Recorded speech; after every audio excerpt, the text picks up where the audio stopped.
Hey guys, what's up? This is Alex from Team N4LWH.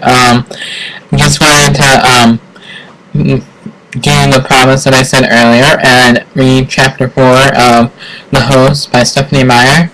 And it's called Dreamed. So it's pretty doggone good chapter. I love Chapter 4. It's pretty amazing. But hopefully you like my review of New Moon. I might do another review after I see it again, just because after thinking about it, I thought the review sucked for my first one.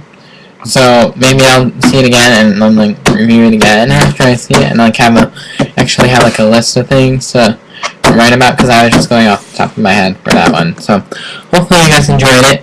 But yes, this is Chapter 4 of The Host by Stephenie Meyer. If you haven't gotten your book yet, go do so and read on your own as well.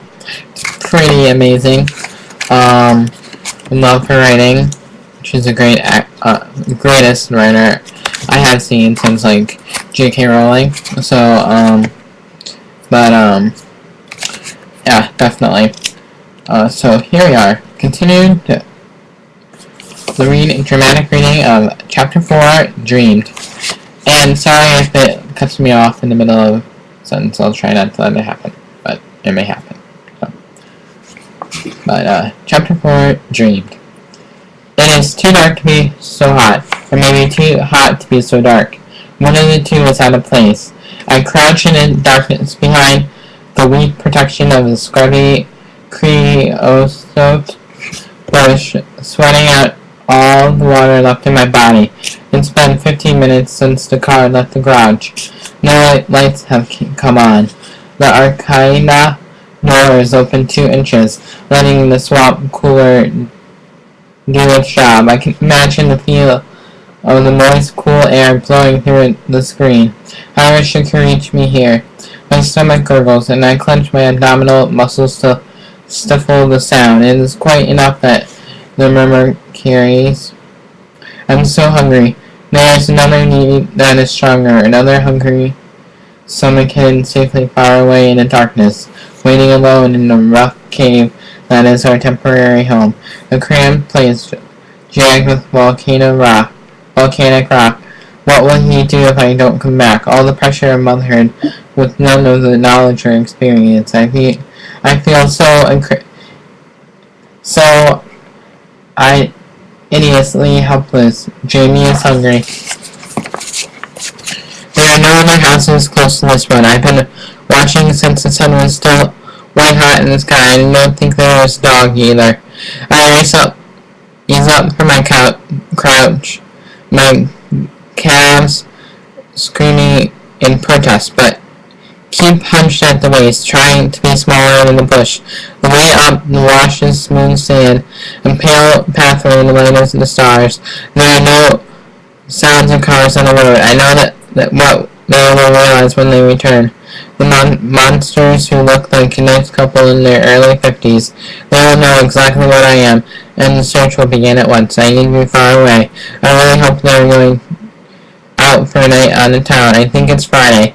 They keep our habit so perfectly, it's hard to see any difference, which is how they won in the first place. The fence around the yard is only waist high. I get over noisily. The yard is gravel, and I have to walk carefully to keep my weight from shifting it. I make it to the patio slab. The blinds are open. The starlight is enough to see that the rooms are empty of movement.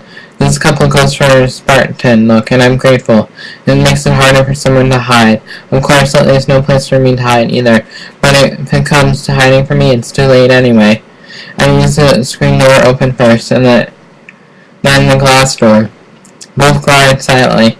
I place my feet carefully on the tile, but it's just out of habit. No one is waiting for me here. The cool air feels like heaven.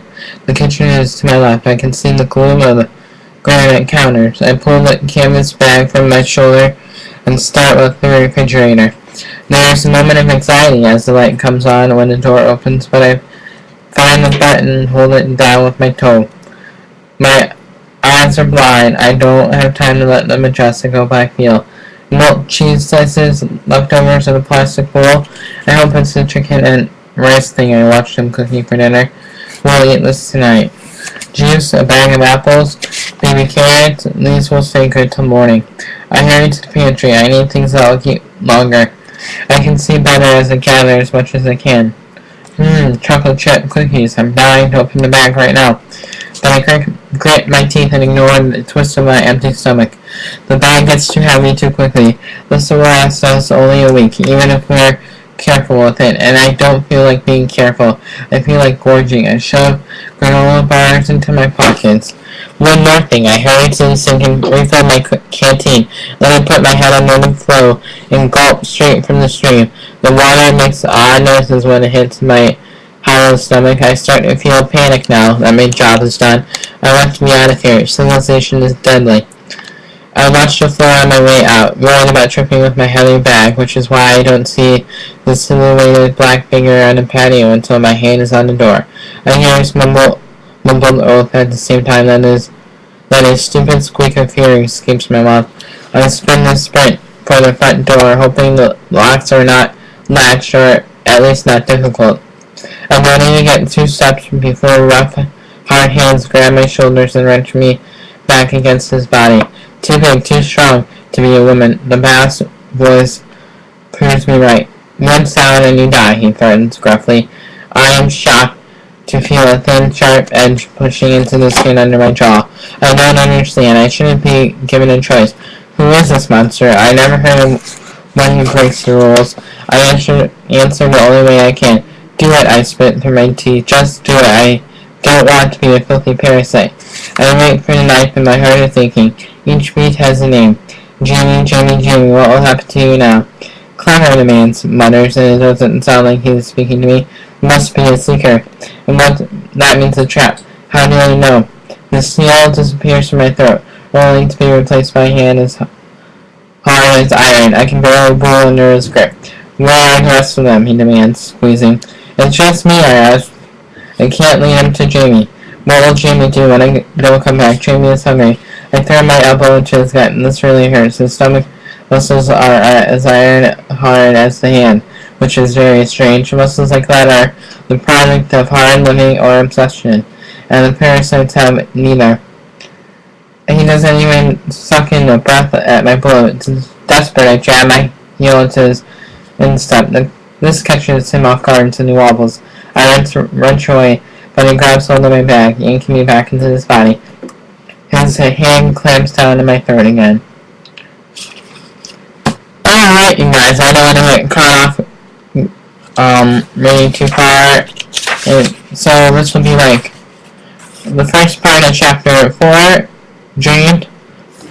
So hopefully you enjoyed this first part, and I'll be posting the second part right after this part. So hopefully you guys enjoyed it, and see you in the second part.